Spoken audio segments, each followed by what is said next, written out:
The UK's referendum about leaving the EU will dominate the debate here over the coming months. And today George Osborne is visiting German industry to set out those demands for the first time. How do you think the UK's partners will react to those? Well, I think the first thing to say is that none of the other 27 member states wants the UK to leave the EU. I think there will be a lot of hard work done to keep the UK inside the EU. However, until now, they've been working somewhat in the blind. They've known what the broad parameters of reforms requested are, but they haven't known the specifics of those demands. So it'll be interesting to hear what comes out today in Germany. You did mention, of course, that Osborne is addressing German business, and I think that's a critical point. Business's voice, European business voice, needs to be heard here in this debate as well. Just to take Germany as a case in point, it employs some 370,000 people in the United Kingdom, and its investments there are equivalent to its combined investments in France, Italy, and China. So there will be the political negotiations, but also the business voice is going to be critical. And how do you think the UK's partners will react to the demands for treaty change in particular?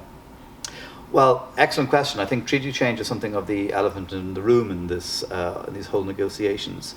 I think the smart money is on the demands being laid out as they are, but not specifically requesting changes of treaties. I think there are many member states that are allergic to treaty change because of the extremely complicated ratification process.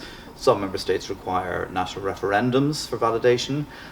So those demands will be set out and they will want to be negotiated within the context and framework of current treaties. And we've already heard Angela Merkel saying that there is scope for negotiations to happen within the context of treaties, not requiring treaty change. So I think that's how we're going to see things develop.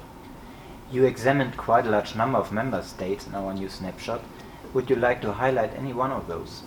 Well, we looked at some of the major players, of course, in Europe, and some of those member states that have a key relationship with the UK on some of the core areas of negotiation. So, for example, Poland and Italy have extremely significant migrant populations working in the UK. They will not want to see the fundamental freedom of movement changed, but they will probably be willing to show some flexibility on reforms of benefit systems and access to those benefit systems in order to ensure that that fundamental freedom stays in place.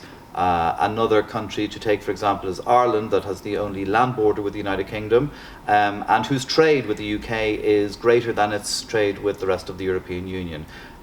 There is obviously the issue of Northern Ireland and its status, so I think there's some very key issues that Ireland will be very concerned about and will work very hard to keep the UK in the European Union. So we take a look at some of these markets that have these core issues and tease out some of the positions therein. Thank you very much. It's a very worthwhile read. Thank you.